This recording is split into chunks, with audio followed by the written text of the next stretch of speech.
We are live, sir. Okay.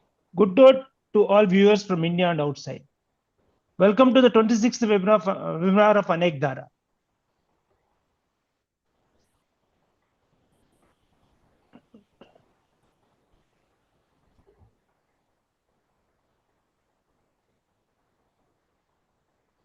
Sorry for the disturbance.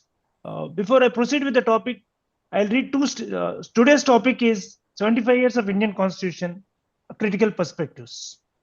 Before I proceed with the topic, I'll read two statements by Dr. B.R. Ambedkar. Dr. B.R. Ambedkar made while piloting the Constitution.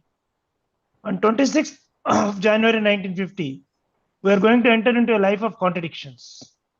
In politics, we'll have equality, and in social and economic life, we'll have inequality. And another statement is the minorities in India have loyally accepted the rule of majority. It is for this majority to realize its duty not to discriminate against minorities. These are the very thoughts which crossed when we picked up when we decided on the topic. How we as a nation fared with the Constitution, and what does it hold for us in the future? And what do we see in the Constitution in the future? To address the webinar, we are fortunate to have two leading lights in the domain, namely Dr. Usha Ramanathan and Dr. Gautam Bhatia. They combine rare qualities of scholarship, practice, popular writing, and activism.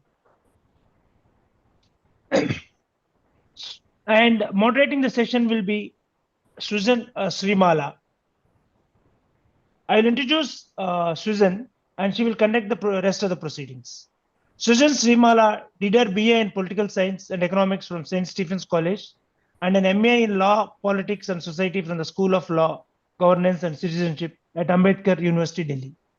She is affiliated with the Sarai program at CSDS as a researcher and is currently teaching political science at a school in Delhi.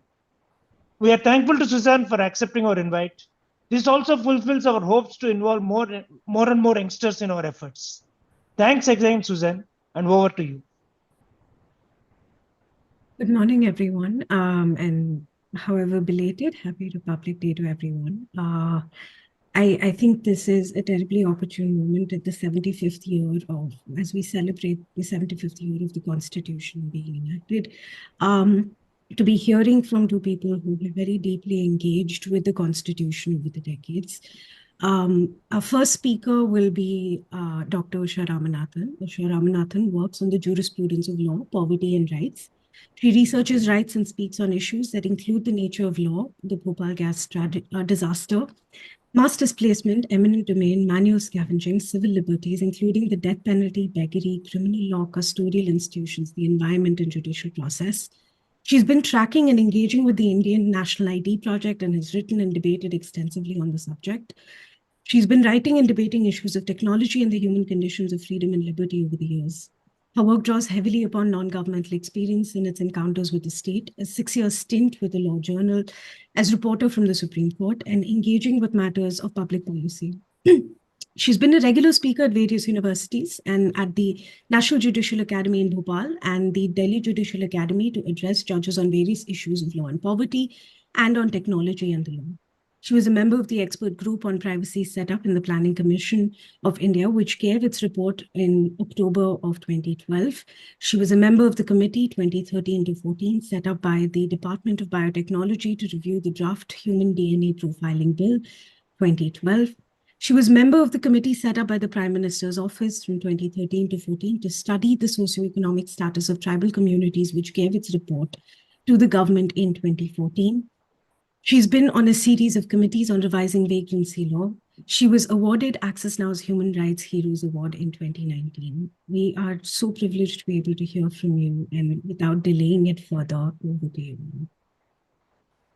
Thank you, Susan. I must first start with saying that, in the subject title of what I'm going to speak on, there are two words that I want to clarify. The subject title is what makes the Indian Constitution so interesting. And I think I want to downplay the so and also claim that interesting is a euphemism. So as you hear, you may take it in any way that you want. Interesting can mean virtually anything. So, this is now 75 years, and we've been thinking about the number of things that have changed in this country and the number of things that have not changed, and basic cultures, constitutional cultures, which are getting reworked in ways which today, in many senses, is unrecognizable if you've lived through any part of the past 75 years.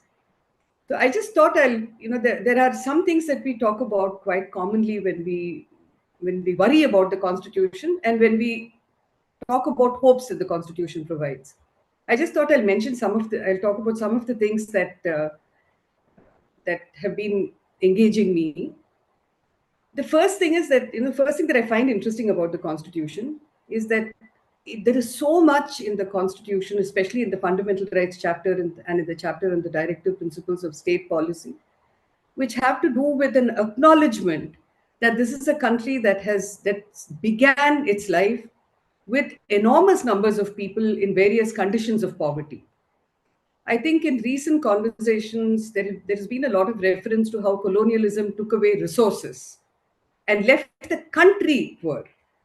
But I don't think I think it wouldn't be adequate to talk about the country without talking about the people, because it's really, territory doesn't make the country. Territory is it's something that got divided up at the end of the Second World War. It's people who are integral to how we make up the country, along with other sentient and non-sentient beings. So it's fascinating that, the two provisions that we have in the Constitution, for instance, Article 23 and 24, which are clubbed under something called rights against exploitation. So when the Constitution came in, apart from the socio-economic, educational backwardness in which many people were, had been left, and from which people needed to be able to move out. It's not only about the largesse of the state giving people something, but it's actually the state assisting people in moving out of various conditions that the people themselves feel they need to move out of. So, affirmative action, various ways in which assistance is provided to people. It's not about providing welfare. It is about being able to help themselves get out of that condition and to experience freedom. But Article 23 and 24, I'm finding that it's getting to be more and more relevant now, because you take something like labor legislations. There's been a consistent attempt since the early 1990s to destroy the idea of labor legislation, of labor protection, of all, of the kinds of things that labor has battled for, so that it doesn't fall into places where it is only being controlled by either an employer, or, that it doesn't become one of the elements which an employer may use and which the state doesn't take responsibility for in terms of the relationship between the employer and labor. We had the Contract Labor Act, which was brought in. There was the Interstate Migrant Workmen's Act. There have been a series of legislations which are intended to recognize that if there is no protection, and if it's about might of either money or of any other kind, then people could get exploited.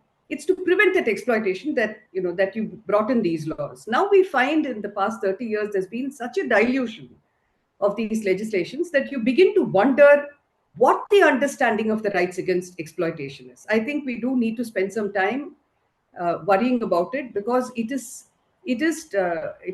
taking the working classes back to a condition from which they had extricated themselves, and which had got embedded in the law in various ways, reluctantly very often. Like the Contract Labor Act is a reluctant legislation.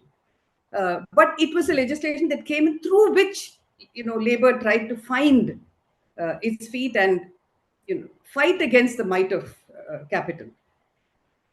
The second thing that I find fascinating is, when there is a book that's been out for a while now on Gandhi in South Africa, through the cases that he did. See, I think with Gandhiji, we've just not recognized enough, at least, that a lot of the learning of his politics also came through his engagement with law and the courts. And a large part of that happened in South Africa. So there's a book called The Man Before the Mahatma. and it tells us the various cases that he did, that which was one of the ways of his engagement with the colonial state, with a state that was producing identities and then saying that these are, people of these identities will be treated differently from others. And Gandhiji fought these when he was in South Africa. And when you read the book, you find that over that period of time, see, when he went there, he had been trained, he had gone to England, he had got himself a degree, he came armed with that degree. Then he went to South Africa as a lawyer. And then you find when he's there, he's engaging with the law, he's engaging with the state. And there is a certain naivety almost that you can see in the early years of his engagement with the law there, where he expects that the state will use the law for fairness, for a people. And then he finds himself disillusioned at every stage, till, like it was said about him, when by the time he came back to India, he left the law behind. It's actually something that we may need to think a little bit about, because if we look at what Gandhi's engagement with the law was after he came back to India, you can think of the Dandi March and before that the sedition trial, and you find in both those cases he was saying that just because the law is the law, it doesn't make it legitimate. And so in the sedition trial, he says, well, if that is the law, it's bad law. And therefore, I can't follow it because it's bad law. When it was the Dandi March, he said, you cannot be taxing salt. It's not okay. So I will break the law. So at a time like now, where we are finding that lawmaking is being used to tell people, what the state is going to do with them, I think it could be interesting and useful to look at what Gandhiji thought the law was. After all, the law was a colonial enterprise. And so if we had to change that, much had to change in the Constitution. And in the Constitution, you have two provisions. One, which is in the Fundamental Rights chapter, that says that you will continue, that all laws which are contrary to the fundamental rights don't have any validity. And then you have Article 372, where they say that all laws in existence at the time that the Constitution comes into force will continue till it is either repealed or, in some way that it loses its life. This is not really a contradiction, because when it is, the fundamental rights do have a special place in our constitutional polity, but the acceptance, see, there is a negotiation that happened there in recognizing that you cannot have any law that is made, and laws that are made that are contrary to the fundamental rights, don't have any place in a constitutional polity. I also find it interesting that we've had so many extraordinary laws that have come in after the Constitution came into being. So you have AFSPA, you have, Maintenance of Internal Security Act, you have, the terror laws, as they are called, the TADA and POTA. But it's also interesting that when you look at the UAPA, when you look at when the UAPA came in and when AFSPA came in, it was at a time when the courts were interpreting the Constitution somewhat differently from what came after 1967. So till then, it was like people had to assert that they had a fundamental right and to say which fundamental right they have. And if there wasn't something that could be, I'm saying it very, it's not, I'm not looking for accuracy as much as for communication in this, in terms of its articulation, that you had fundamental rights, but anything that was not specifically relatable to those fundamental rights, the state could do whatever. It could pass laws in relation to that. And during the making of the Constitution, there had been this debate that had happened on whether it should be due process of law that should be introduced into the Constitution, or it should be a procedure established by law.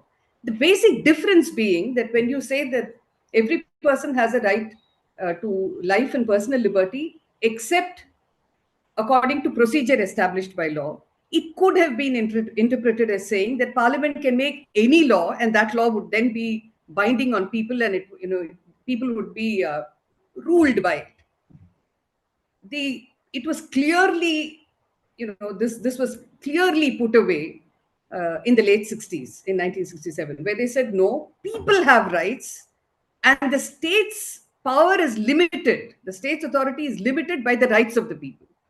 And so there was a change in constitutional thinking, which is discernible towards the end of the 60s, which then grew for quite a while. So that you had AFSPA and UAPA coming in before this constitutional thinking became clear, one can understand, but they plainly needed to be struck down.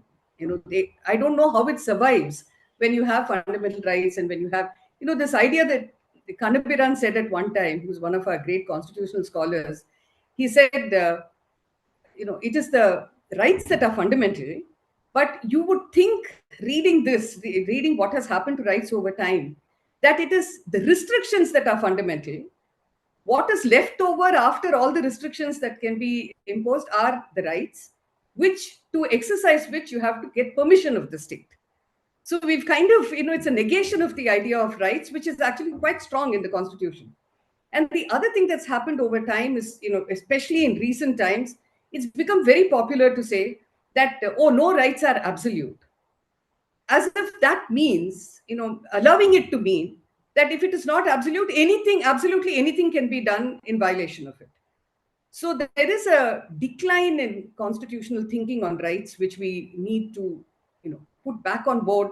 There are many legislations, for instance, the UAPA, the amendment that came, I think, around 2010, includes within it the FATF, the Financial Action Task Force, and makes because now money has become the big way of tracking what they call terror. So, you can have money cut off for Assange because it is not in the interest of a state. So the relationship between states and people are getting negotiated through who gets, money has become one of the ways through which you recognize this relationship between these two, and which is giving power to the states to do what they will. This is not confined to India. Unfortunately, the UN has also been involved without, charitably, that without fully recognizing what it is that they've done by making movement of money is something that is subject to state control. Just a couple more things. One, that I think it's fascinating that in the early years, till 1955, we didn't have a Citizenship Act, but we'd already had an election. And there is a very interesting report of the first election. And when you read it, you realize how complicated that exercise must have been then, because we were not yet clear about what the composition of the citizenry was at the time that the first election was conducted. And that's because India was a subcontinent, and this subcontinent got partitioned. And people were still moving around. See, countries get constituted. People may constitute themselves very differently. I think it's something that we are seeing where they are talking about the free movement in the Northeast being curtailed, where people have relationships with people. And, that it takes asking that people should make these choices, and the choices are made for them by state boundaries being drawn is an unreal phenomenon. It's myth creation. So the idea of citizenship, where when we started, the Constitution, when they made the Constitution, they said, okay, we will tell you what we think it should be till Parliament makes a law. Now, the question, of course, is that if while making the Constitution, there is a broader understanding, a more inclusive understanding of who may want to be a citizen of India and who may have the right to be a citizen of India. For instance, a person who's born in India should be able to adopt India as their country. That's how we started. And then we have slid down to a point where we are taking pride in excluding people from belonging to the country. And I think that is another part of the Constitution and what has happened with it that we may need to revisit. The two legislations which I find it's amazing that it survived the Constitution. There are many like this. I'm just giving two as an illustration to say where else we can look. One is the Land Acquisition Act. And it's amazing that it took us till 2013 or 2014 for us to remove the old colonial legislation and the idea of eminent domain, where the state's developmental project would always trump people's interest. And it's taken this long for us to actually set that aside. And that's as colonial a law as you can get. And the other one is the Forest Act. The idea that the state had a development project and therefore the state would be, would require resources, and the state should be able to take whatever, resources it wanted. It would fence it off, and it would, as the term reserved forest tells us, it would fence it off to be reserved for the state. And that it created illegalities, people who resided in forests, people who were dependent on forests, people who used forest resources.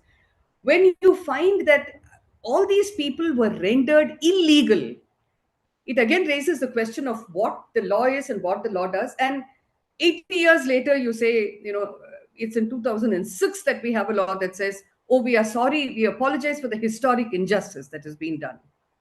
So the historic injustices that people were kept illegal even after the constitution came into being. So, this very often we hear that an exercise has been undertaken where we are going to get rid of laws that ought not to be there. I mean, that are just cluttering up the statute books. And yet we don't find that exercise doesn't seem to relate itself with what the constitution promised to people. It's only to do with what is OTOs, what is just there without needing to be there. We actually, many of those are not even important to spend time on because they are no longer relevant. It applied at a certain time, perhaps to a certain institution, to a certain circumstance, which has all changed. But those legislations which actually need to be assessed for constitutional, for constitutionality, that exercise, it seems like it only gets done in the courtroom and by lawyers. And that makes no sense. This is something that all of us ought to be engaged in. And the government needs to be, if it respects the constitution, it needs to be looking to see what are all those that need to go.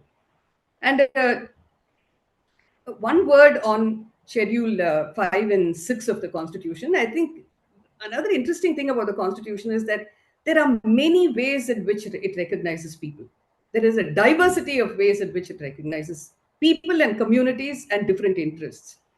So, I mean, we do talk about what happens with religious minorities. I mean, that religious minorities are recognized, that linguistic minorities are recognized.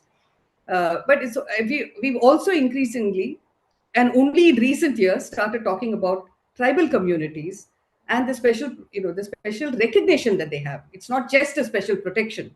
It's not about, state and paternalism. It's about a recognition of identities of tribal communities and what that entails. What is it that the state should not just walk into and decide that it is just part of the larger polity? I think we need to be very careful when we use words like mainstreaming, because I think, if nothing else, climate change at least has told us that the mainstream has been a huge problem and that we need to find places from where we learn our lessons. And I'll end with there is a lot that's interesting in the constitution, but I can't stop without saying that technology seems to be producing a whole new idea of the constitution, of laws, because we find that the relationship between the state and the people, where people have rights and the state, what it can do is constrained by the rights of the people, that's being turned on its head because of the possibilities of technology. And that's the idea that innovation is more important than the rights of people. That rights of people have to be reconstituted to fit innovation. That technology is some kind of a new faith which we now have to adopt and ask no questions about. That surveillance becomes such an easy thing with technology, and yet, the casting of people, it's a kind of interesting thing that corruption has been a problem in this country for a long time, and there was an anti-corruption movement which resulted ultimately in the Right to Information Act and in changes in governments, in people entering political spaces like the Aam Aadmi Party, for instance. But we find that, at least my take on this is that corruption is certainly a problem, but it's not our biggest problem. And it's certainly not the biggest human rights problem. It's a problem that we can keep trying to deal with. But if you take something like torture, we've just not been able to deal with it at all. It seems to happen, and there is so much impunity that is attached with it. So, but corruption has been used as a way for those who are controllers and creators of technology to make people less and the machine more, and the machine having more integrity and correctness and efficiency, and that it should oversee us. Of course, the machine does nothing. It is technology controllers and technology creators who cast the people in a certain mold so that whatever innovation is brought in can be brought in our midst. I think the most recent thing that we saw was in Kashmir, the census that's being taken by police, and I think they're also including the armed forces in this. And people have to give all manner of information. They will be asked questions, and they have to answer those questions. And under the new law, if you don't give the correct answer, and also under a 2008 law, if you don't, if you either refuse to answer or you give an answer that is wrong, you can, which is not accurate, because I may not want to say many things to the state. I should not be bound to say it, but today I can be, I can be punished if I do not give that information. So if we were to look at the Kashmir census, the questions are also deeply disturbing because it is looking at that population through a certain lens. It is asking, is there any militant in your house, in your family? Have you traveled to any foreign country? Which countries have you gone to? So it's a lens of suspicion rather than a lens of wanting to know what people need or want. So I think it's in this context that the constitution becomes even more important. I think we've learned to pay, it's only when you fear you will lose something, like it happened with the privacy thing. Nobody worried about privacy till the government went to the court and said, people of this country don't have a right to privacy. Then you knew what you were losing. So I think one reason that the constitution at different points, at different spurts, like after the emergency, for instance, and as is happening in recent times, there is a spurt of adoption of the constitution and of wanting to know more and more about it. And I'm just hoping that this will contribute to those discussions and debates. Thank you.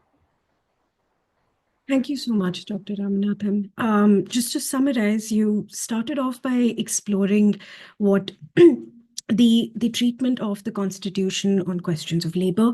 You specifically pointed out that it engages with what is possibly, but also in a certain sense does a disservice to what are necessarily private relationships between the employee and the employer. You also pointed out how there is the question of due process of law and what happens when laws do not serve people anymore. You also spoke about a certain form of illegality that is created by the law, by the various legislations, whether it be through the Citizenship Act or it be through the 5th and 6th schedule. And how it engages us in a process of constantly making claims against the state. Your discussion also reminds me of something that as you speak of K.G. Kannabharan, there is something that I remember, which is, I think in the book, The Speaking Constitution, he mentions an interaction with Justice Madhusudan Rao, where he asks, why should Justice Madhusudan Rao asks, why should Naxalites who do not believe in the Constitution take shelter under it? And the only response that he has to that is, when such issues come before the court, it is your values and not their values that are on trial. It is the values enshrined in the Constitution and the values of the state that are under test. And and it is really thought-provoking to think of how this test is one that must be actively and consciously applied, and possibly a return to our interest in the Constitution is probably warranted by this. Thank you so much for speaking to us today. So after this, we will have a talk by Dr. Gautam Bhatia, who will be speaking on the Indian Constitution, Thinking Through Power. Gautam Bhatia is an advocate based in New Delhi. He's the author of The Transformative Constitution, and more recently, Unsealed covers A Decade of the Courts, the Constitution and the State, which is an account of the judiciary over the last decade. He frequently writes and comments on the judiciary and the Constitution. Over to you, Dr. Bhatia. Yeah, thanks. So some of the comments that I'll be making will sort of tie into, what was just said. Take more, I guess, like a broader look at issues of constitutional design that would then, I guess, illuminate some of the discussion that has gone on before. So what I'll say is that if you look at constitutions around the world, one common feature is that they all have some kind of a story to tell or a narrative about the identity of the country that they are constitutions of, and what the overall vision is that they're trying to accomplish that is beyond just some of the provisions. And if you look at the work around the Indian Constitution, which includes work, both of course by scholars, how people understand the Constitution, and of course how the Constitution has been invoked in the courtroom and how judges have understood the Constitution, then broadly you can see three kinds of stories or narratives emerge about the document. The first narrative, of course, is that it is in a sense a document of continuity. So at the moment of independence, there was a transfer of power from the old colonial state to the new independent state. But much of the structure and the design was left intact. And this you can see from many parts of the Constitution, how it replicates the governance structures of the pre-independent state, provisions like the laws around the provisions in the Constitution dealing with detention without trial, Article 22, decree, ordinance making power, or emergency powers, all of that. So those were all techniques that were used by the colonial state. So overall, there is much more of colonial flavor in the Constitution than an independence flavor. So that's one kind of story that's often told, and it has been discussed extensively both immediately after the independence as a critique of the new Constitution, and continues to be discussed today as well. So that's one version of the Constitution. The second story or version is that if you place it in the context of the new independent country and understand its provisions from that perspective, it actually is meant to make a decisive break with the past and usher in a more progressive, a more socially just society. And within that, there are two further stories that are told. One is that for the first 20 or 30 years, this was a vision that was not really articulated, at least in the court.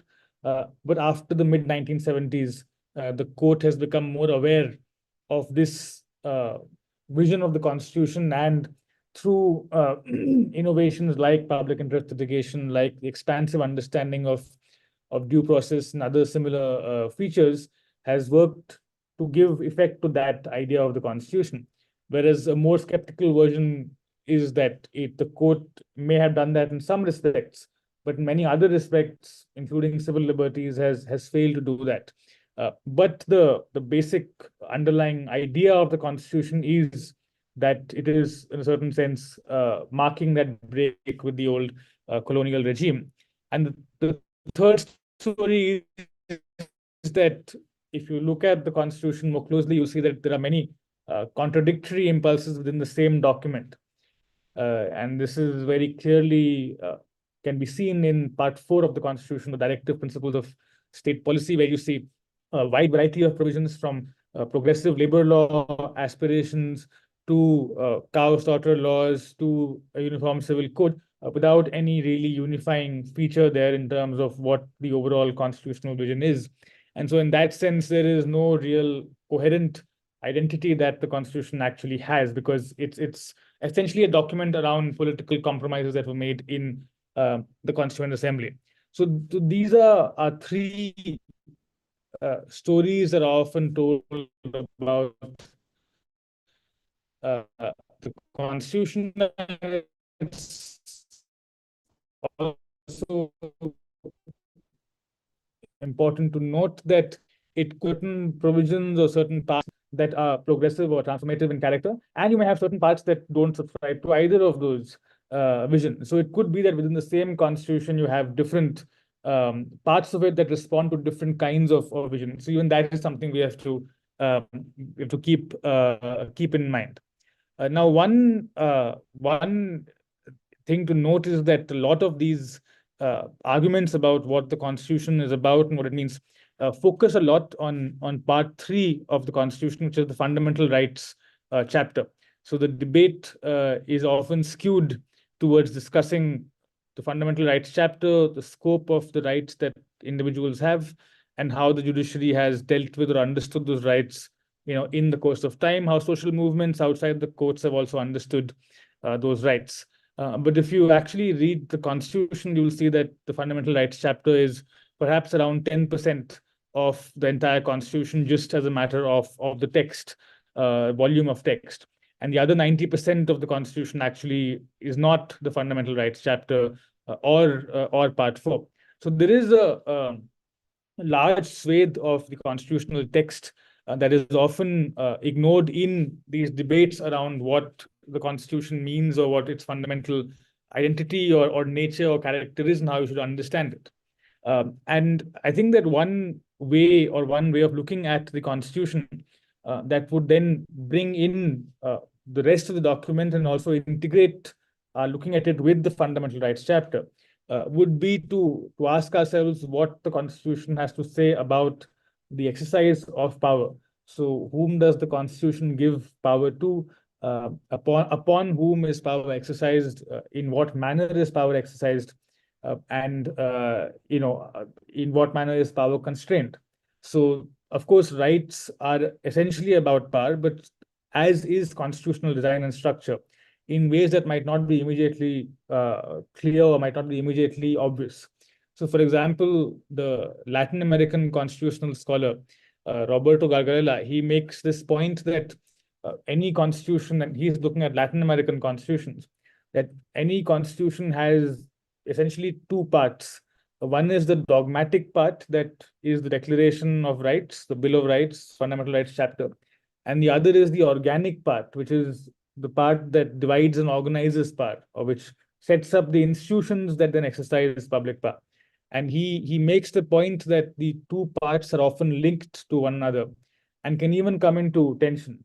So, for example, if you have a system of concentrated power, which concentrates public power in, say, a president or like one figure or one body, then often that vision of power comes into conflict with the social demands generated in the name of constitutional rights. So an expansive Bill of Rights might fail if the Constitution also does not democratize power and power structures, if it continues to concentrate power, which I think actually has been one issue with the Indian Constitution over the years. Because if you look at the history of the Indian Constitution and look at specifically the moment of its founding, the scholar Uday Mehta makes this important point. He says that if you look at, for example, the US Constitution, when it was founded back in the 1780s and 90s, that constitution really stemmed from a deep distrust of power. It came from a revolt against the British king, and its core animating feature was a distrust of power, and therefore the impulse of constitutionalism was to limit political power, to constrain political power, and that's something you see in the US Constitution, although of course it enabled other kinds of economic power. That's an issue that comes along with that limitation of political power.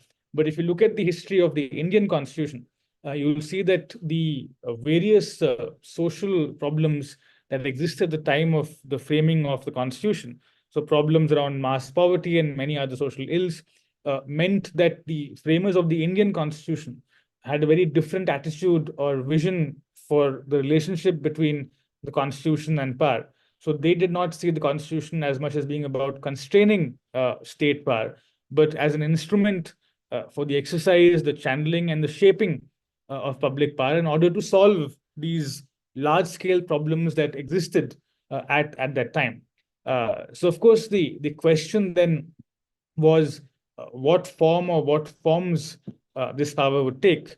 And as many scholars have pointed out, on one reading of the Constitution, this dominant vision seems to be of unitary power, exercised by a strong central state, which is designed to be the vehicle of social, economic, and political transformation, and that a constitutionalism that suspends any suspicion of that strong unitary state. So that is, in a certain sense, what seems to be the dominant vision of the Constitution. But if you look at the Constitution closely, what comes out is that even as certain parts of the document gesture towards a strong centralized state, there are other parts that actually are in tension with or even go against this vision. So what then really emerges is that the Constitution is basically a terrain of contestation between different and at times conflicting ideas about the question of how power should be organized. And that really comes in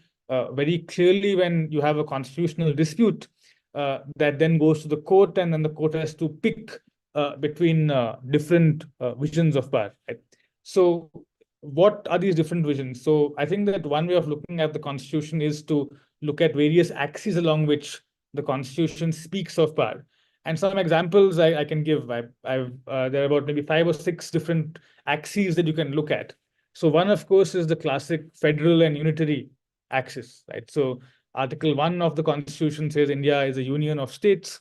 So it formally creates a federal structure where the legislative executive power is divided between 2 units. Of course, after the amendments, you now have 3 levels of governance. But for the purposes of this discussion, we have these 2, the center and the states. So on the one hand, you have the federal structure as being the formal commitment of the Indian Constitution, but you have a number of provisions where the federal impulse is checked by various overarching or umbrella provisions that allow the center to override the states in important domains, for example, in the reorganization of state boundaries, in legislation where the residuary power, which is the remaining power after everything else, that lies with the center, fiscal powers around borrowing and debt, and of course, imposition of internal emergencies, Article 3, 5, 6, and many others.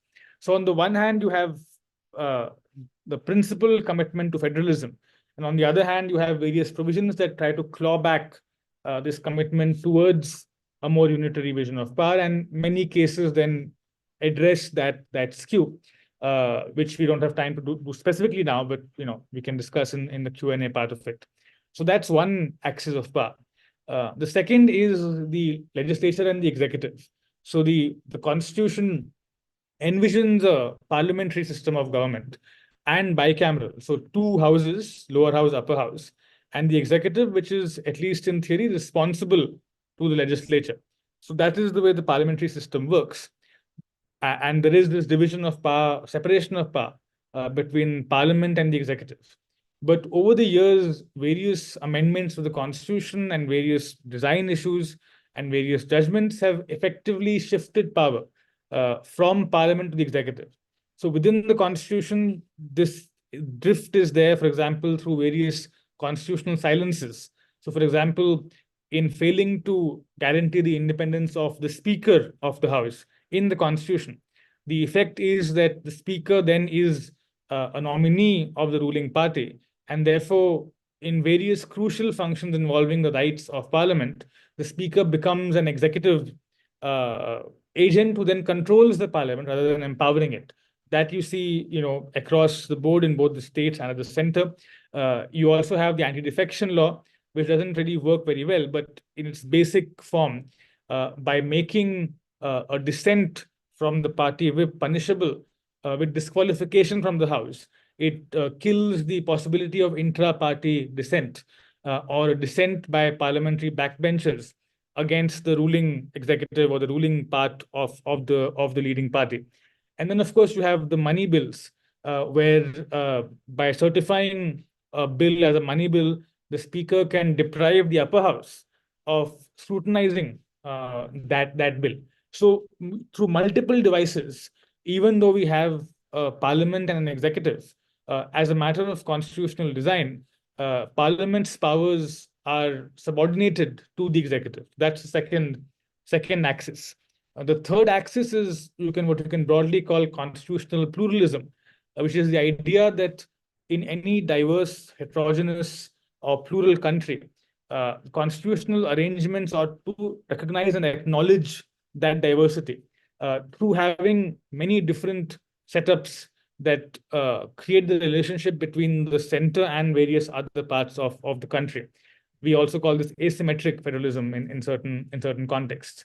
So in the Indian case, of course, you have in various northeastern states, under Articles 371D or F, special arrangements under which only certain kinds of laws can be applied to those states, and you have other such provisions. Of course, the most famous of these is Article 370, which set up a specific constitutional status for Jammu and Kashmir, which was subsequently, of course, very recently removed through a series of parliamentary maneuvers that were then upheld by the Supreme Court, and we can discuss that if it comes to it. So you have this competing vision between a constitution that recognizes diversity in the country and therefore creates these multiple ways of relating between the center and parts of the state, which is also in tension with a homogeneous vision of the constitution, which is that there should be an equivalent or the same relationship between the center and all parts of the country, regardless of cultural, linguistic, or other political differences. And the Supreme Court's Article 370 judgment is an example of that second homogeneous vision of the Constitution, which has always been the case when you have the Supreme Court ruling on these issues. It's not just the Article 370 judgment. And the other way in which you see that coming out is, of course, the 5th and 6th schedules, where certain territories within the country are given certain specific kinds of rights and status, and how the Supreme Court over the years has whittled down the scope of that status. So that's the third axis. The fourth axis is between the independent institutions and the electoral or legislative and executive branches. So in modern constitutional democracies across the world, you have many institutions that are not elected bodies, but are meant to basically create and implement the infrastructure that makes certain rights meaningful. So the most important example, of course, is the Election Commission, which is responsible for actually conducting elections across the country. But you have other commissions as well, the Human Rights Commission, the Information Commission under the Right to Information Act, the Data Protection Commission under the Data Protection Law. Of course, it has many problems, but these commissions do the role of ensuring that many rights can actually be implemented on the ground, and therefore also form a way of holding the executive to account when it comes to, say, fair elections or electoral conduct or data protection and so on. Now, for that, it's very important that these commissions be independent of the executive, which is what the Supreme Court said in its judgment regarding the Election Commission around this time last year. But the problem is that if you look at the actual constitutional text, it does not really, unlike other newer constitutions, it doesn't actually have categorical provisions entrenching the independence of these bodies within the Constitution. So often they become a function of just legislation, which then allows Parliament and the executive to undermine their independence. This is what happened in the amendments to the Right to Information Act in 2019, and more recently in the parliamentary law that sought to bring the Election Commission back under the control of the executive. So that's another axis of power within the constitutional text. The fifth axis is between the participation of the people in constitution making vis-a-vis, of course, the representative bodies. So while the preamble of the Constitution begins with the familiar phrase, "we the people," after this, what role does the Constitution envisage for the people that is not simply or goes beyond just voting in government from time to time periodically? If you look at other constitutions, you'll see a number of ways in which the people have a role to play. For example, in the requirement of constitutional change through various referendums or public participation in constitutional change, public participation in the law-making process, right to recall in some constitutions, and so on. But what's striking is that after the invocation in the preamble of the people as an entity disappear from the text of the Constitution. So the only form of public power that the Constitution appears to recognize is through the periodic vote, which is the single instrument of exercising public control over the representatives of the people in Parliament and the executive. And the final axis is this, of course, rights. So rights itself is an axis of power, because a fundamental right, an enforceable right, basically constrains the kind and the manner of power the state can exercise against the individual. And that has been dealt with in some detail before me by Usha ji, so I will not go into that in too much detail, but that is another axis of power. And so if you look at the constitution along these various axes over the last 75 years, one thing that emerges is that there appears to be a gradual drift towards centralization, a centralizing drift. So a drift towards a unitary, concentrated, electoral, homogeneous, and statist kind of power at the cost of the federal, distributed, plural, individual kind of power. So this shift has taken place incrementally over the years. I can call it a centralizing drift. And it has done so both because, as we've seen, there are certain parts of the constitutional text or design that appear to facilitate that kind of a drift, but also the court and the courts in various judgments have, when faced with that question, tended to favor the more centralizing vision than the more decentralizing vision. And of course, to conclude with this, that has been the general drift.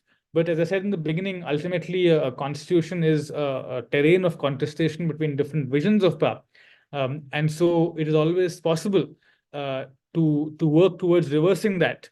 And you, of course, have certain judgments, S.R. Bommai's case, the famous one, where there are glimpses of that other, more decentralized, less unitary vision of power. So I think the task is to try and reclaim that vision along these different axes and try and advance that in order to ensure that we do not have ultimately a constitution that concentrates power entirely in just one entity, one person, or one body, but actually ensures that power is democratized and exercised in a more egalitarian way.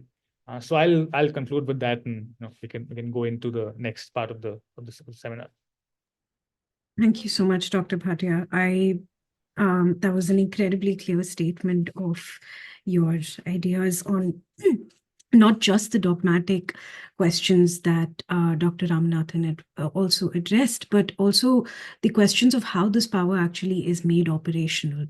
Again, I will refer to a quote by K. Balagopal, which I think in an interview he mentions that in a certain sense, the right takes shape in some people's minds and their thoughts. Then it spreads into social consciousness. It gets recognized in political practice. At a particular phase, it might register victory politically. That means the law, the constitution, traditions, culture, all of it will recognize it as a right. They will institutionalize it in one form or the other, but the story does not end there. There will be many loopholes in that institutionalization. There will be limitations, and that in these implementations, there will be many lacunas. And the agreed upon right is trampled on every day.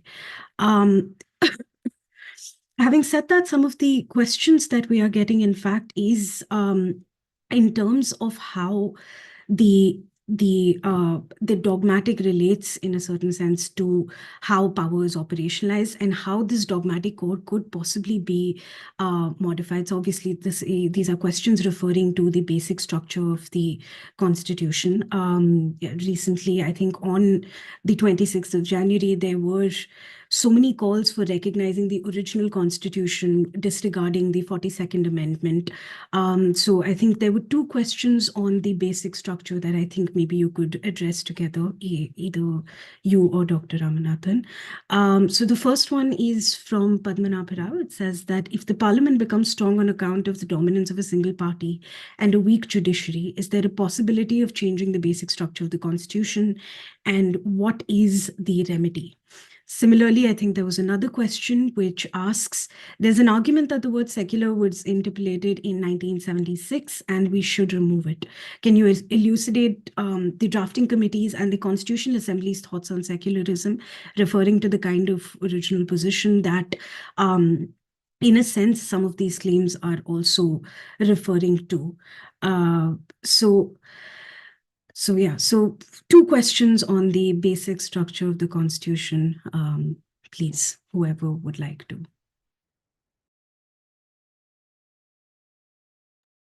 Usha, do you want to answer first? I think your mic is off. Yeah, there's a reason why it's off. I mean, I defer to youth. Go ahead. And Genius. Okay, so first question is, if the parliament becomes strong on account of dominance of single party and weak judiciary, is there possibility of changing the basic structure of the constitution? What is the remedy? I mean, so the basic structure is not, I mean, it's not something that is you can change through, by altering the constitutional text, because, it's a judicially created doctrine. So in that sense, what's more likely to happen is that you could just disregard those basic principles, which are in the basic structure, and then you need a judiciary to enforce that, which is what is often doesn't happen.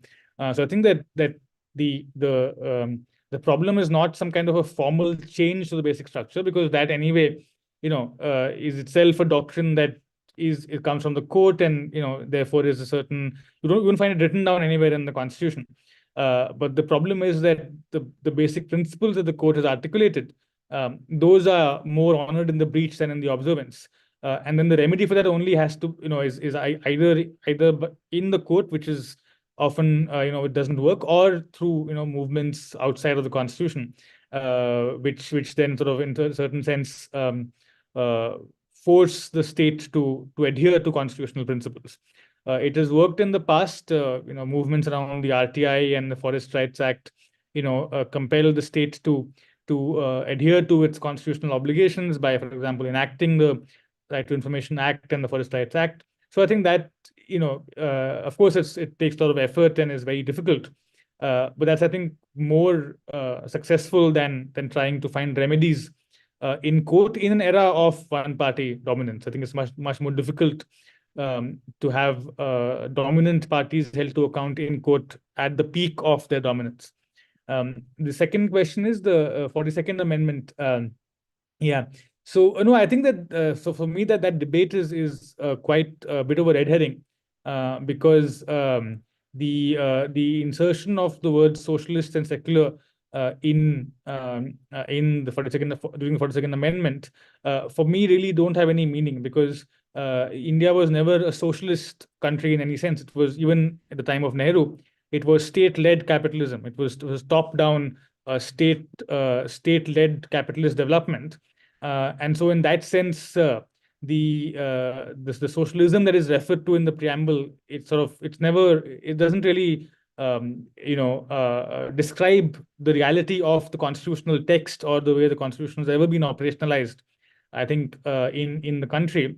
And as far as secular goes, that is found in the various provisions of the constitution, which are there in the original constitution. So Articles 25, freedom of religion; Article 15(1), non-discrimination on grounds of religion; Article 28, which says that no religious instruction shall be given in state institutions, and that in state funded institutions there will be no compelled religious instruction; and Article 30, which is the linguistic, educational, cultural rights of minorities, right? So I think that the secularism of the constitution comes through very clearly in its substantive and enforceable provisions. So to the extent that the preamble, has that word, that actually just reflects what all was already there. So I think the big debate around the 42nd Amendment and these two words, for me, is a red herring. It takes attention away from what the real issues are and what we should be discussing. Dr. Ramanathan, would you have any comments? Just briefly, it's just that I may not fully see things the way Gautam does. For instance, I don't think the Nehruvian idea was state-led capitalism, as much as when I read the constitution and when I read the kind of things that happened as development in that era, in the first few years, it's very difficult not to think about the period in time when India was, was becoming independent, when we were giving ourselves a constitution. It was among the early countries to shake off the colonial yoke, and it was important to establish that India could be a country which stood on its own. That it was very important to say that, and then it had, in a rush, it had to be providing. You had the Bengal famine, and Churchill didn't even need to be ashamed of it. I mean, it was fine. Whereas, when you transition from that into believing that you're your own country, then the way you treat the people of that country is not as subjects. You treat them as citizens. And that learning for the political establishment to learn what it meant to provide for citizens was the exercise that started then. So I think what is interesting is that what we thought was fine then, for instance, if dams had to be constructed, if large amounts of land had to be taken over for the development project, some of which might have seemed legitimate at that time, changed over a period of time. So I think and we have the notion of such uneven distribution of wealth that it results in the common detriment. I think we are seeing that now. So we can have multiple meanings that's given to this idea of socialism. I don't believe that the word socialism was introduced into the 42nd Amendment because there was a great idea of socialism. I think it was an explanation for why it was trying to find a justification for the emergency more than anything else. But I think that I found what Gautam said right at the end, where he was saying, what is the role of the people in all of this? How does the Constitution look at what people are in relation to that Constitution and what it is that they can, who they are and what they can do? I'm paraphrasing it obviously terribly, but that's what I picked up from that. I think that's a very important question where many of the things that need to be realized, it's not about a paternalistic understanding of a people. It's about, freedom means also freedom from the state and definitely freedom from state power. And that's why the whole chapter on rights becomes so important, and the dilution of those rights becomes a problem, because the idea that there shouldn't be a concentration of wealth, there shouldn't be inequality of the kind of dimensions that we are seeing now, that everyone should be entitled to certain basic rights. When we began in the early years, we used to think about civil and political rights as being something that the state needs to immediately provide, ensure that we can exercise, and that is a costless exercise, whereas the cost is really in making sure that people have houses or work or social security or whatever. That collapsing of those two and saying that actually, it's not like one isn't positive and the other isn't negative rights. They're all rights that work together. That in fact, when people are asserting their rights, they are, their socio-economic rights, they are asserting it through civil and political rights. There are many discussions that have happened which has changed the way in which we work the Constitution. The importance of the rights chapter is that everyone should be able to exercise freedom. Everyone should be able to exercise freedom also to gain for themselves things that everyone should be entitled to in any polity. No one should be poor, no one should want food. Everyone should be able to exercise their genius in whatever way, in whatever way they can. And a lot of that also has to do, in my head, with the idea of another version of socialism, our own version of socialism that we found. I think it's an important concept. I just think it came at a time when, and to that extent, I agree with Gautam that, harping on that at this point is really deliberately producing a red herring. That's true, but I don't think the Nehruvian model was just about state-led capitalism. It was certainly state-led, but it was maybe a slightly more complex thing. That's all. So returning to the question of, so I mean, as a slight aside from this, since Dr. Ramanathan, you also mentioned that in a certain sense, and also Dr. Bhatia, when you mentioned the first axis of how this operates in terms of the Constitution having the ability to transform social relations between citizens. We have a few questions with regard to this, and I think one of the more interesting questions that's come up is the minorities in India have loyally accepted the rule of the majority. It is for this majority to realize its duty not to discriminate against minorities. I'm wondering what you think, and as an addition from my end, I'm also wondering as to how effective you think this kind of a framework is in thinking about, the kind of lateral rights that citizens enjoy between each other, and the protections that they enjoy. I think this time, Usha, you should go first, since I went first last time.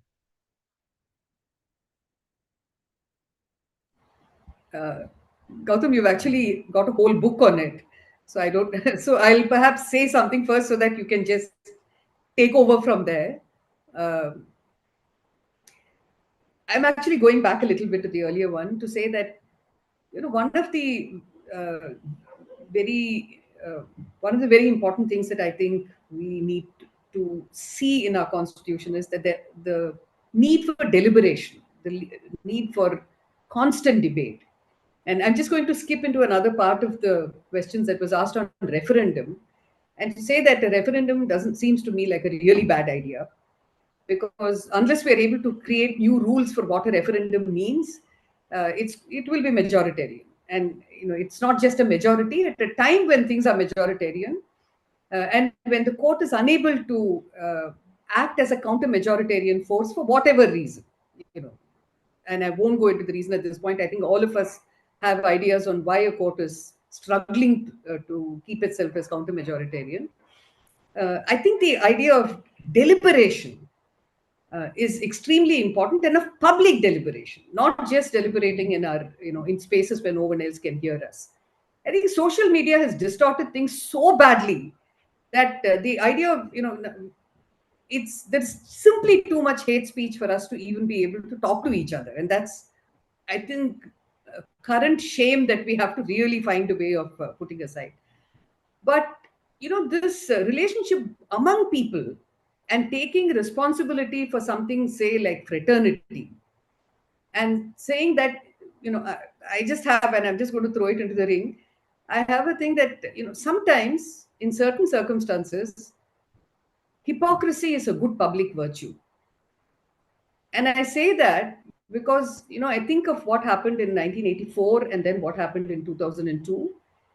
And in 1984, after, Sajjan Kumar is sitting in prison now. There are Congress leaders who are facing trial today.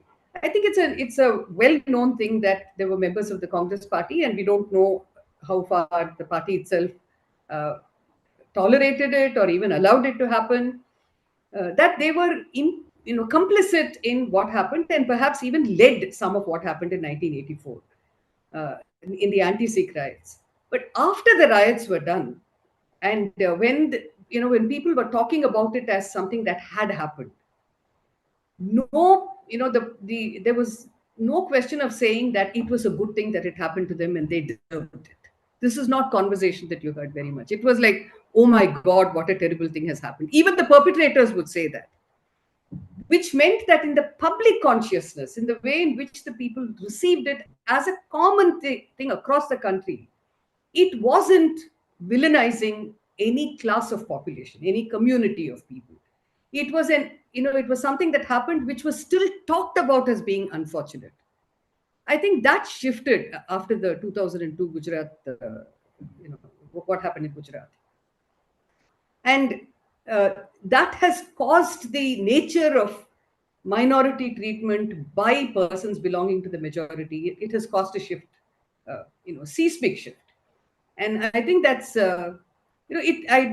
I understand when I meet a lot of people that, you very often people know only people of their own kind. Either you should have, you've grown up with them, or you live in a place where they are, or you go to a college or a school where you meet them, or you work.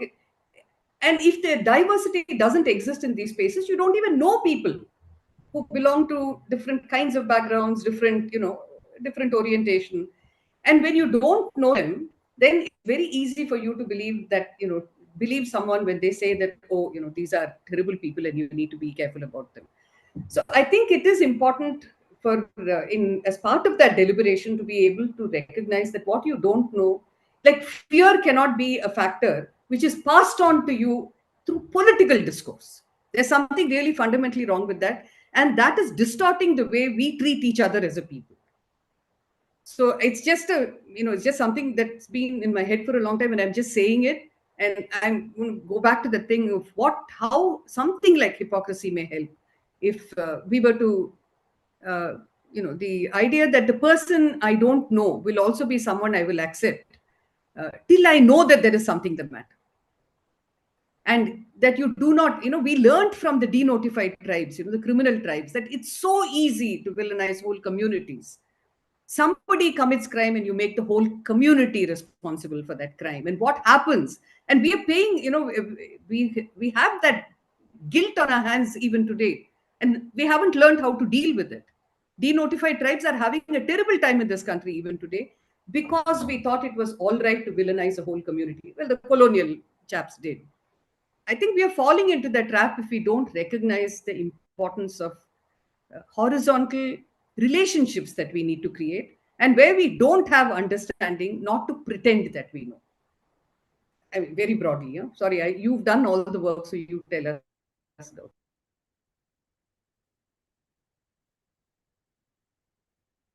No, so on rights between, like, intersect between people.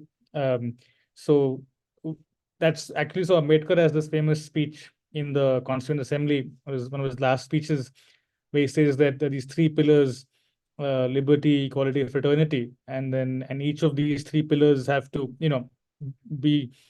have to work, because without one, the other two will become meaningless. So he says that without fraternity, which is in certain sense a relationship between people, liberty and equality will be illusions. You'll have to have basically a police constable to enforce them. And of course, in that sense, the preamble also has fraternity as one of the founding values.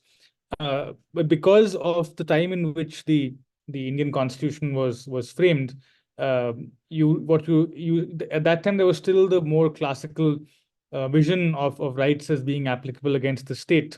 And the idea that actually the Constitution, constitutional norms, and constitutional rights should be applicable between persons or with respect to institutions was not really fully there in the kind of constitutional consciousness at the time. It came later, a few decades later, with the 1990s wave of constitution making. So you do have four such rights. So one is already Usha ji mentioned, Articles 23 and 24. 23 is forced labor, right against forced labor, which is horizontally directly applicable, and 24 is child labor. And one interesting judgment, the court has held that the right against forced labor includes the right to a minimum wage. Anything below that means, in effect, that labor is compelled or forced, but there's been no further development of the jurisprudence on that. So that's one set. And the second set is, or second right, is Article 17, untouchability. So that is again horizontally applicable. Of course, its origins and its presence there is very obvious. And the question is whether you can actually interpret that right, to deal with various other kinds of social practices that are based on the same logic of exclusion, of purity and pollution, that again create this exclusion of certain people from, the rest of society, or, their segregation. And then the final one is Article 15, Clause 2, which is non-discriminatory access to wells, ghats, hotels, public spaces. Again, the logic was that this weapon of the economic boycott and the social boycott, which is then used to basically place certain people outside the pale of the usual economic and social transactions, relationships in society, and thereby subordinate them, that would be constitutionally enforceable. But again, it's just been referred to in a couple of judgments. It's not really been given teeth after that. And in many other countries, you have civil rights laws that do that, that work, which we don't really have. We have one Civil Rights Act, but that's again very limited. So I think you do have the basis of having constitutional norms applicable in the private sphere, both against corporations in the workplace and against social institutions that are built on caste and other forms of exclusion. But we haven't really leveraged or used those provisions very well to try and enforce those rights, over the years. So that might be something to look towards going forward, because they do exist in the Constitution, and as long as they exist, it's possible to try and put them to some use. So that's one thing. As far as the minorities go, yeah. So I think that, so if you look at constitutions across the world, there are two ways that are used to protect minorities. One is through constitutional design, which goes back to the organic part. So certain specific share in political power guaranteed through quotas in the legislature, reservations in seats. You see this in countries like Belgium, where you have, or say in Canada, Quebec. So you have that sort of structural or design protection in the constitution. But in the Indian constitution, because of the experience that was had with the British using reservations in legislature as a tool of divide and rule, and the exit of the Muslim League, there was a very strong distaste in the Constitutional Assembly for giving that kind of political power as a method of rights protection. So instead, what they then chose was rights-based protection.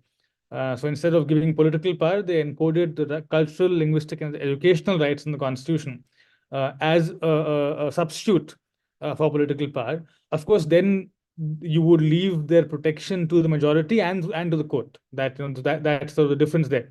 Then it will have to be the interpretation of the Constitution, and it's exercised by the executive parliament, and it's reading by the court that would then be responsible for that protection. So that has then been the choice that the Indian Constitution made. And over the years, the battle then has been how do you understand the scope of these rights? I think there again, you've had sort of a creeping incremental dilution of these rights over the years. And the present, I think, case in involving the AMU's status, I think, is one interesting example of what the court does there, and what it says about Article 30 in that case.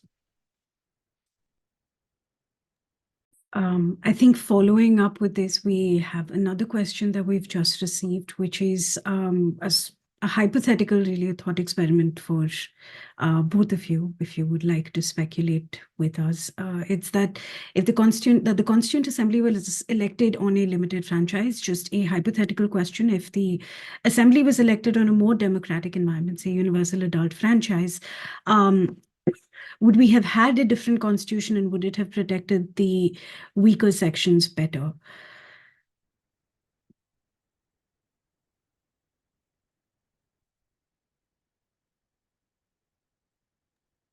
I don't know. I think it's really hard to say. It's really hard to go back to 47 and wonder what it would have been like in that context. So yeah, I think it's really impossible to tell what shape it might have taken at that time.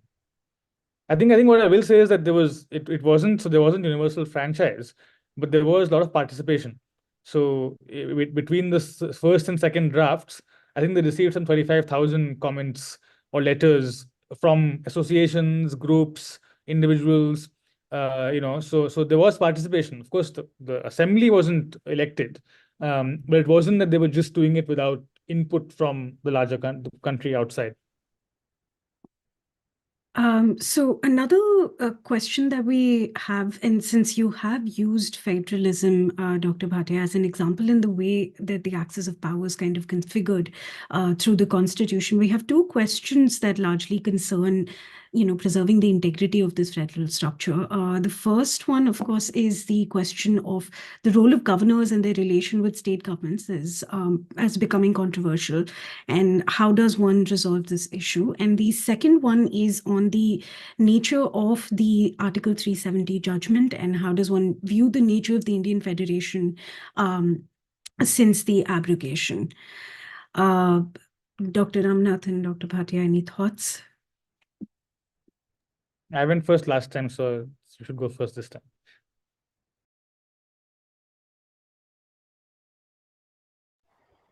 I'm deferring to you again. I don't know why, but I am. So I don't have very much to say. So one thing is that this is not the first time that we are having, deep debates on, and a lot of disquiet about the role of the governor. This is not the first time. It's happened at different points in time, and we know that till the S.R. Bommai judgment in the early 90s, this idea of dismissing state governments and calling for elections, this is a phenomenon that had developed, and it was being liberally used, and governors were being used to dislodge judgments. to dislodge governments. So this is really not new. And the only point about a governor, the only real reason why a governor should exist is if the governor is going to be helping in communication between the state and the center. If that doesn't happen, then I think the role of, I mean, having a governor itself is highly suspect. I'm not sure what purpose the governor serves, except, you know, the formal thing of calling people to form a government, which can be a problem if the election produces something like a, you know, hung legislature or whatever. But every time the role of the governor comes in for scrutiny, it's coming for scrutiny because governors have not played the role that the Constitution envisages for them. And it has not played the role that, you know, they've not been what would help a polity move on. So if governors become agents of the center, or if governors have, which has happened before, I mean, this is really not the first time, or if governors have their own ideas and they believe that they have all kinds of rights and powers which they don't have. And, you know, one of the things that has really, I think, skewed the Constitution over the years is the extent of delay in judicial process. If you go back to the 1950s and look at the kind of discussions that happened then, in criminal cases, for instance, if it took 2 years and 3 years, it was considered extraordinary delay. Today, you have cases that are pending for the longest time. They just don't come up at all. You have courts saying, I'm giving this chap bail because the case may not, I mean, he's an appeal and the case may not come up for a very long time, 10 years and 20 years. So I'm giving them bail.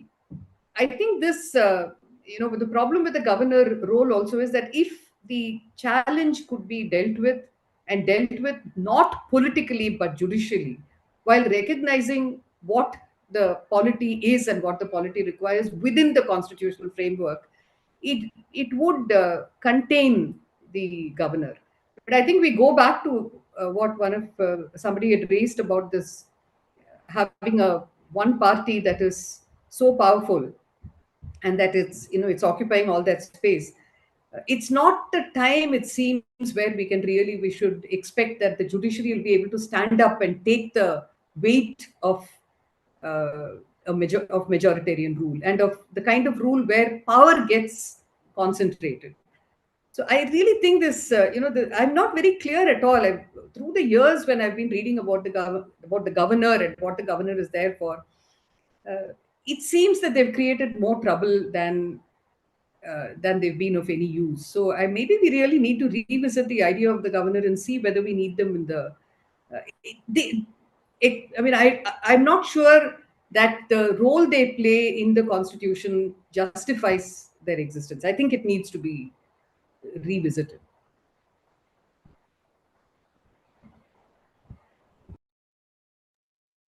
Yeah, so I think governors, I mean, it's been a long-standing issue. It's not just now. So back in the first set of elections, in back then in the Madras elections, actually the largest party was the communists, and then the governor was then used by the Congress to actually, you know, using the issue of inviting people first to form the government to then break the other party, which is now happening, was actually the very first election it was the governor was used for that purpose. So this is an old issue, and I think that the purpose of having the governor was always there because many of the framers distrusted, you know, and did not really want federalism, you know, in a full-blown way. The goal always was to use governors as that point of control, which over the years has become less because of political, the way federal politics has developed, but is now going back to that old stage.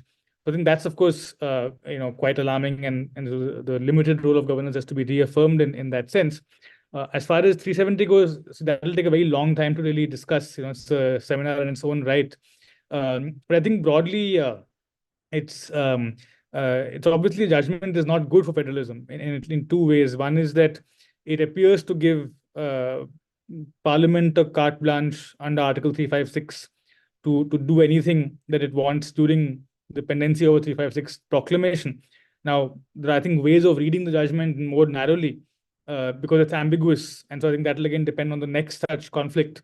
But I think the judgment really fails to, I think, affirm federalism and to affirm that there are clear, that federalism imposes certain limitations on the central power, both under 356 and otherwise, in respect to the, changing of states and degrading states' duties. So I think that at best the judgment is ambiguous on those points. It leaves scope for doubts and further litigation and further conflict. And at worst, it fails to really emphasize that federalism is something that should place constraints on what the state can do. So I think that's the brief answer. The longer one, it will take much more time to really go into. I think following from the question of federalism and the recognition of difference within the Constitution, Arvind Garmala asks, why does the Constitution recognize minorities at a central level? And I assume this is referring to religious minorities. And at the state level is where they recognize the questions of caste minorities, and the SC/SC lists are recognized. So he is specifically wondering why they're specifically wondering why the former is recognized only at the central level. And that's because of the sociological sort of like reasons for this, in the sense that minorities are spread out across the entire country in terms of the religious and other minorities. Whereas, and this, I'm not saying it's right or wrong, but it's the thinking animating the framers, that caste discriminations are much more localized. So which is why you have state lists. So that was the reasoning that was used which explains why it's what it is. I suppose to take this question a little further, what do you think the implications of this kind of a demarcation are? Because we clearly see that in terms of addressing communal divisions, there clearly isn't much of a similarity between how we address caste and how we address religion. So I'm wondering, do you think that this also leads to maybe repercussions for how, the protection of minorities, caste minorities, as well as religious minorities? How do you think the implementation of this might differ, coming from the fact that they recognize at two different levels? I don't think it's a difference, because the manner of protection is very different. So the minority rights are under 29, 30, and so on. So a very specific set of cultural, linguistic, educational rights. That's sort of one bouquet of protections. With the caste protections, the list then sort of is based on reservations in jobs and employment in parliament and so on. So you're looking at very different forms of rights and very different kinds of rights. So I think in that sense, there's no real comparison between the two, because the Constitution opted for a very different structure for both sets of both groups.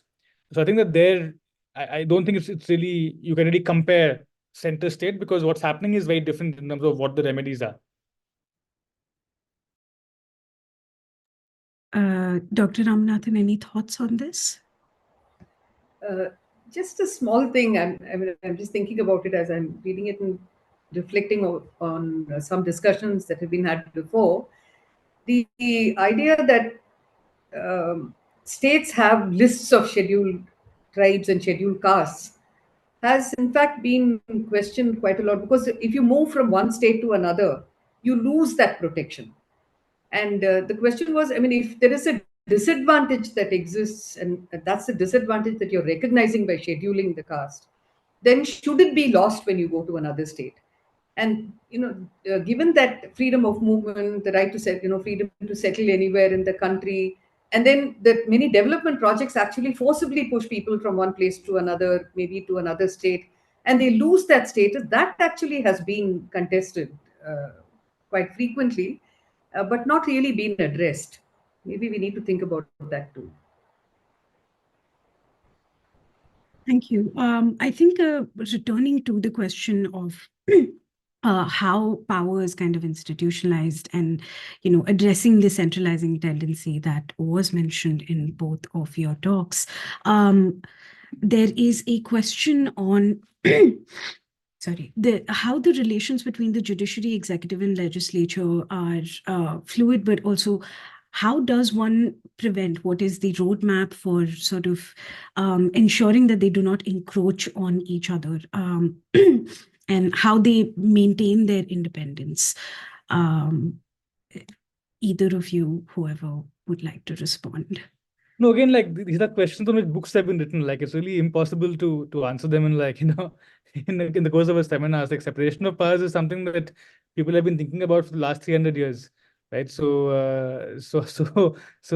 like, there is a constitutional scheme, and at any given time, the bodies are always trying to test the limits of that scheme, especially the executive, always trying to push the limits and see what they can get away with. And when the only answer is that both the people as a whole, as a body, and the other institutions have to push back against that. Now, how that happens, of course, is a much longer story, but that's the brief answer.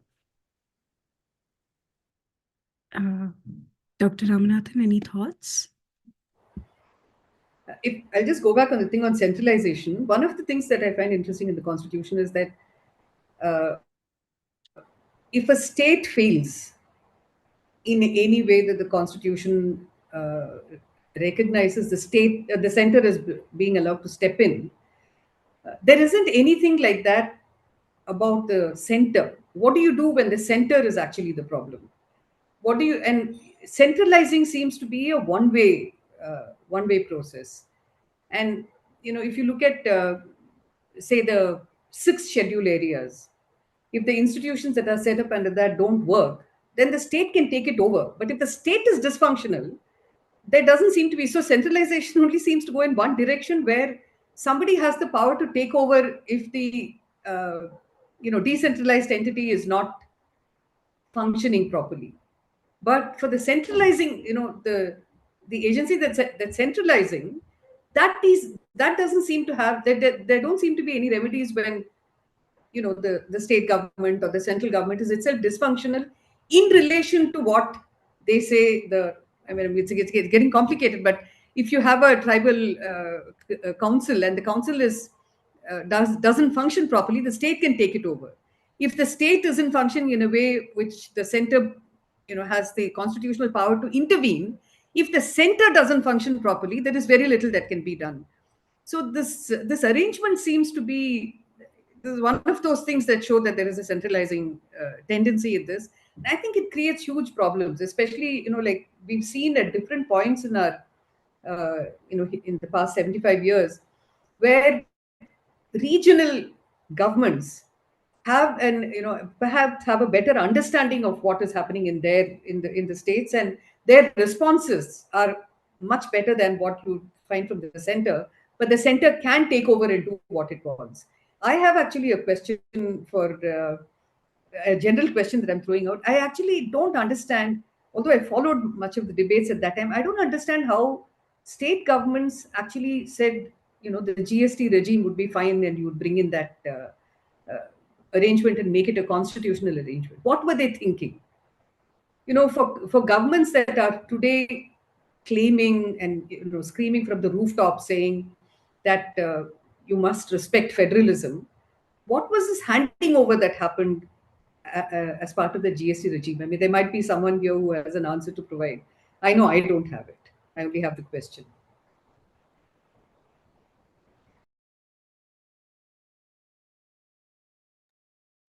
Between you and Dr. Gautam, one of you have to provide the answer, madam, because we have. So Dr. Gautam may respond. What was the state's thinking? I don't know what was in the state's mind. I mean, some of these are questions that are thrown out so that we think about it as we go along. It's not like we need an answer immediately, and maybe even my question is not is not quite accurate. Maybe I have to think about it differently. But I think given the role that money is playing today, whether it is playing a role in so many things. It's playing a role in determining what constitutes a terror activity. It's corruption. Corruption has become the biggest rope, and demonetization was justified, on that. It has become a way of controlling civil society activity, and Assange is a classic example. The truckers during COVID is another example of that. FATF is bringing in international control into our institutions.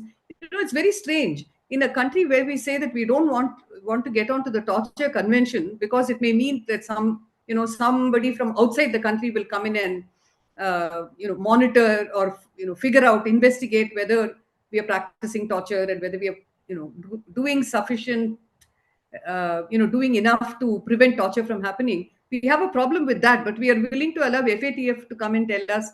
And FATF comes in and sees it in an extraordinary law and does nothing about it. So Europe is so integrally involved in the Financial Action Task Force. They say that it's human rights protection is their fundamental thing, and that people's rights are important. But they don't seem to have a problem when they find that money movement is being controlled under an extraordinary law which shouldn't even be constitutional. So and GST is all about money and about the distribution of money and resources. And I'm thinking, and this fintech companies which are becoming very big, asking us to go digital all the time, which will allow for easy surveillance. So all of this somewhere is getting, the idea of money is changing, at least in my head, because it seems to have so much to do with politics, with power, with globalization of the Indian polity and wanting to enter the global space and control over a people. There is so much happening in that, and I'm thinking, did states just step onto this, to this GST regime without thinking about any of this? It came after FATF entered UAPA. It came after many of these things, the digitization of an economy. How did they not? What were they thinking? I mean, and partly an exclamation, but mostly a question. And I'm saying, I'm not expecting an answer today or now, but I just think that there are some questions which we might miss. And I felt like maybe I should just put the question on the table. Thank you so much, Dr. Ramanathan. Having left us with that question, I think we're running out of time. Dr. Bhatia, would you have any concluding remarks, any thoughts you'd like to leave us with? No, I think, yeah, what I've said, yeah. Made my a few more questions are pending. One is this one election, one nation, one election concept. How constitutional and how practical is it? And if at all it has to be implemented, what are the provisions in the constitution that need to be amended? A general thought of any of you or both of you. I mean, again, I think like some of these questions, it's to answer them properly, you would need a lot more time, than we have. It would mean these are very complex kinds of questions. And one nation, one election has like at least 4 or 5 different issues around parliamentary terms, state legislature terms, whether by law you can require resolution of parliament and so on. And of course, it will need a constitutional amendment, that there's no doubt about. But there are many other issues around that need a much deeper consideration than, I think. Okay. Ma'am, any response from your end? I think I kind of endorse that. And also, if you remember, see, the idea of elections is also, it has to be secure for all people. And we know that they've staggered elections earlier because they felt that they didn't have enough security forces to be able to take care of this. Now, I worry very much about expansion of security forces, and I don't think that's a good idea. But also, I think it's very important that people follow what is happening in an election. We have election watch, we have people getting out there and looking at it. And it's not only the election in my constituency which I'm interested in. I'm actually interested in elections across the country, and we should be able to participate in it. I worry that if you're going to have elections across the country all at the same time and in a very short period of time, I worry that the role that people have, the people of the country have given to themselves in relation, and it's not like everybody has, but it's something everyone should be interested in, that it could have an impact on that too. That's just an additional and ancillary point in a sense. Just one more. Was the amendment to the constitution made to enable removal of right to property? Was it a precedent which allowed for future dilutions to happen? Is the question that is being posed. I didn't understand the question. Like dilutions of what? Other rights. Was a removal of right to property, or was it a precedent for diluting other rights in the Constitution? Yeah, this. I think the right to property is actually is distinct from many of the other rights that we have in the fundamental rights chapter, and I think it has a nuances in this country which are different from, say, what you would have if you had it in the US Constitution. And actually, the thing about the right to property also is that large parts of this country, many people from different identities, don't have the right to property. And the way in which the right to property was developed here also has a lot to do with how colonialism was practiced. So when we look at forest dwelling communities, when we look at Dalit communities, large parts of Dalit community, when we look at tribal communities who didn't have anything in the nature of a patta, for instance, given, all these ideas of property and of ownership and of possession, these are all, they carry a, they carry a weight of meaning which we need to shed. So I think and if we look at Article 21, when they said personal liberty rather than just liberty, it also had to do with how much laissez-faire and who can intervene and whatnot. So I think some of these are about recognizing the extent of poverty in this country. I think if we'd had, what we've had is something much more interesting that's happened later, where the interests of people, for instance, the interests of scheduled tribes in the tribal area, the idea that people who live in an area should have 80% of them or 70% of them have to agree if you're going to have any change that is made. The PESA, Panchayat's Extension to Scheduled Areas Act, which came in, these kind of give you a different idea of what property is. Now, whether it was done keeping all this in mind, or the right to property was just taken out and it was kept as a constitutional right, but not as a fundamental right. I think the meaning that we can give to it, and that's the great thing about the Constitution, we can find meaning in it depending on our understanding of what our polity is.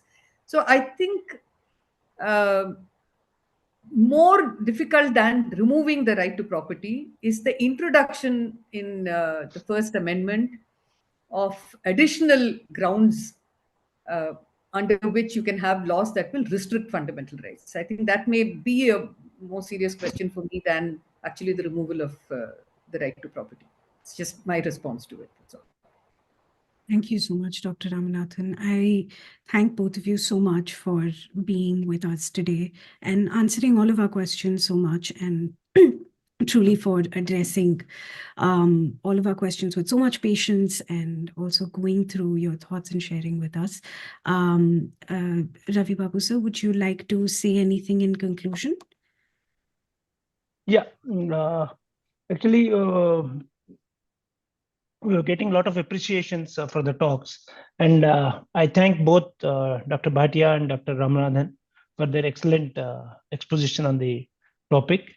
Of course, it's a very, very wide canvas which could be covered, and as many questions came up, each is an independent topic for a webinar, which is this one. But you could succinctly bring in a lot of issues of concern in the whole of these the broader topics.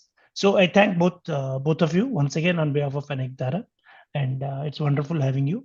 And I thank Susan for readily agreeing to moderate, and she has done a wonderful job keeping the time and the questions and framework in view. And thank you, Susan. And as usual, again, last Sunday of next month, we'll have another webinar. This time the topic will be on social welfare spending. Is it a remedy or is it developmental? Will be the gist of the topic. So with this, I think we can conclude the webinar. Thanks to one and all. Thank you. Thank you. Thank you. Thank you. Thank you.